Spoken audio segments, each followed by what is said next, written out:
Story time. There lived a very mighty man. According to the Bible, they call him different names. They call him different names. They call him the Alpha and Omega. They call him the beginning and the end. They call him the Rose of Sharon. They call him the Rock of Ages. Now, this mighty being created somebody in his own image. And when he created this man, he told this man, go out, increase, multiply, give birth to both male, both female. Whatever your hands touch, it shall succeed. When he saw that the man needed a companion, he created the woman in the likeness of the man. These two persons he created, they began to multiply. They began to expand. They began to grow. They began to give birth to different men, to different women.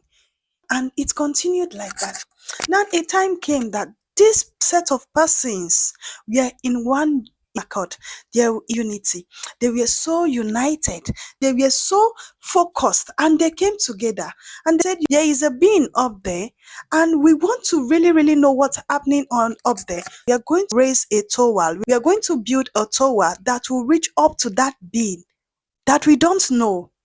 They wanted to know what's really happening up in the sky.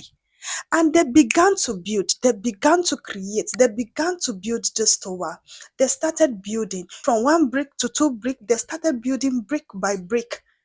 And because of the unity, because of the way they were so united in one accord, because of the way they were so focused on building, the tower kept going and going. And that mighty man that is called the Rose of Sharon, the Lion of the tribe of Judah, looked down and is like, these people, they're so focused on this thing. Oh, if we don't do something about this thing, this man called his caucus, he called the 24 elders, he called the angels, he called every being in the heavens and told them, this set of persons are so focused.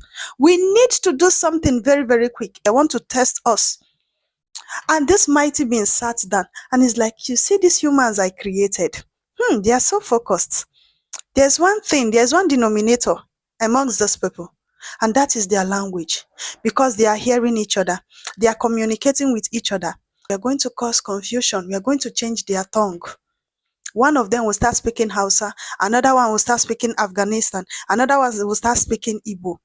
If they no longer hear themselves, they are going to get scattered. And that was how the heavens, there was a mighty meeting, and they came into conclusion in the heavens and said, okay, we are going to change their tongue. And that was how they just did something very simple. They brought different languages into different people's tongues. The bricklayer got to the messy man and like, hey, bros, what are you doing? The messy man spoke in Hausa. He said, Kinache, I am not hearing you. The Indian guy that was not speaking Indian came to what? To the man that was tiling. And he's like, hey, we are supposed to tie. He said it in India. And the man, the Hausa man, the Igbo man looked at him and said, nah, I am not hearing what you're saying. The woman that was fetching water went to her neighbor and said, oh, we are supposed, they said, the man that is carrying the blocks up said, we should bring so drums of water. Because she was speaking Pakistan, the other person that was speaking English said, hey, darling, I don't understand what you said. And that was how confusion stepped into their midst. And that is why you see me, I am speaking Idoma today. You that watching me, maybe you're speaking a different language. And that is how the Tower of Babel came to a standstill. I'll see you in the next Bible story. Have a nice day.